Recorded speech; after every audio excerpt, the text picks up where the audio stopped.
গতকাল রাতে ডোমকাল থানার পুলিশ একটি গোপন সূত্রে পাওয়া তথ্যের ভিত্তিতে চাগরখালী মাঠের কাছে অভিযান পরিচালনা করে।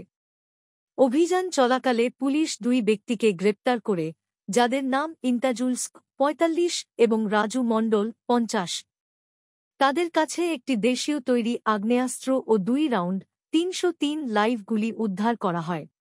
গ্রেপ্তারকৃতরা ডোমকাল থানার অধীনে বিভিন্ন গ্রামের বাসিন্দা। পুলিশ জানিয়েছে, অস্ত্র আইনের আওতায় একটি বিশেষ মামলা রুজু করা হয়েছে এবং গ্রেপ্তারকৃতের বিচারকের কাছে পাঠানোর প্রার্থনা করা হবে। পুলিশের এই অভিযানের ফলে স্থানীয় এলাকায় সন্ত্রাসী কার্যকলাপ নিয়ন্ত্রণে সহায়ক হবে বলে আশা করা হচ্ছে।